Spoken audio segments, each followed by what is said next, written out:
it's been a hot minute since we've heard from Anthony Kalusian, so yeah, let's dive into his third album that he's released today. Man, he's giving King Gizzard and the Lizard Wizard a run for their money.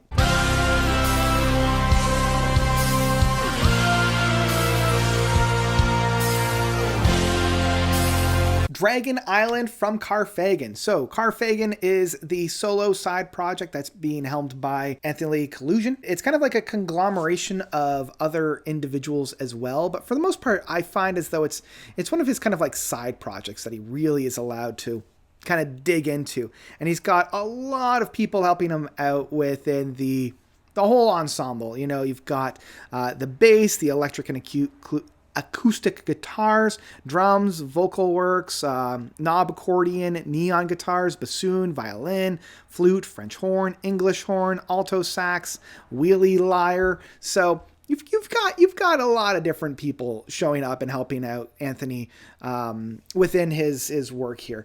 And as I mentioned, this is his third studio album of the year, starting off the album with Birds, which was kind of a reworking of the Birds of Passage album that he put out in 2020. And then he followed that out with Passage to the Forest of Mysteries, which was much more of I feel like it's its own studio album. And now we have Dragon Island, which is a little bit of a reworking of Echoes from Within Dragon Island, which he put out in 2019. So very similar to how Birds was of Birds of Passage, I find Dragon Island is very similar to Echoes of Dragon Island. And in fact, the parentheses, the kind of secondary title of this is the Instrumental Symphonic Rock Art Suite, which is really interesting because, you know, Echoes of Dragon Island was also kind of that. What I appreciate of this is that he takes a lot of the instrumental moments from Dragon Island, put it on here, and then expand upon it. Because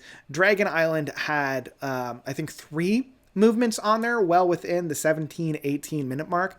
And this is both condensed and expanded on with some other tracks kind of helping to pad this album up. But really, it's all instrumental, unlike Dragon Island or Echoes from Dragon Island. But you still have Dragon Island Part 1, Dragon Island Part 2, both, you know, flirting around the 10 to 13 minute mark. And then just kind of like smaller pieces kind of etching their way throughout the runtime. To the Fairy Land Afar starts the album off at 6 minutes, and the Valley of the Kings at just under 9 minutes, kind of sandwich the Dragon Island Part 1 and 2. And then we've got My Bed is a Boat, Floating Brooks, and Dragon Island Final, kind of being the final 3 tracks off of this album. And really, like, this album is very interesting. If you liked Echoes from Dragon Island, I think you're going to get a really good kick out of this, especially with how Anthony is able to recontextualize and kind of rearrange these movements onto this album.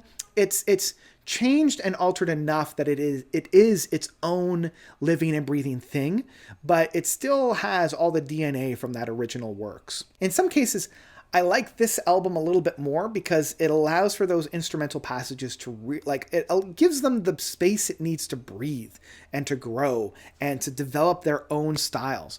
But on the other hand, because they're focusing in on some of those really, really special moments on Echoes from Dragon Island, I feel as though it's kind of made what made that album special no longer work. You know, I love some of those singing passages. I loved the build-ups that we got to some of these moments. It kind of lessened the impact a little bit on those tracks where I was really excited and really ready for those impacts. I just felt like it was dulled a little bit because of the recontextualization and the reworkings of that.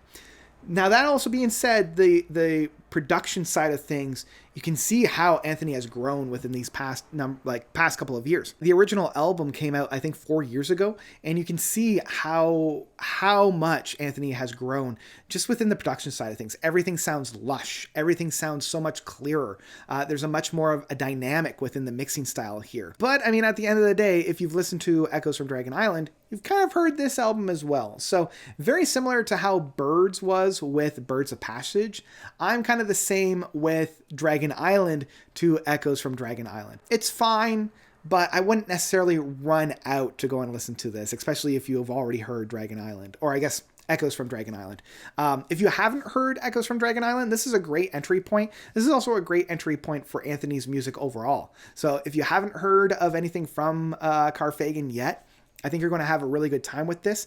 And if you have heard and been exposed to his music before, yeah, this is another really good addition to his overall discography. And I think you'll really enjoy it if you haven't had a listen to it yet. At the end of the day, I will say Dragon Island from Karfagen is one that I would absolutely download. Again, I wouldn't go running out for this album. I wouldn't be, chasing it down. But at the same token, if it crosses your path, give it a listen. I think you'll really enjoy it.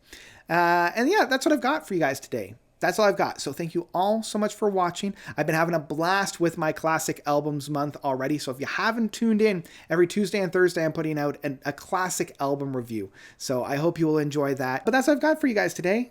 Thank you all so much for watching. As always, you guys are definitely the best. And until next time, notes out.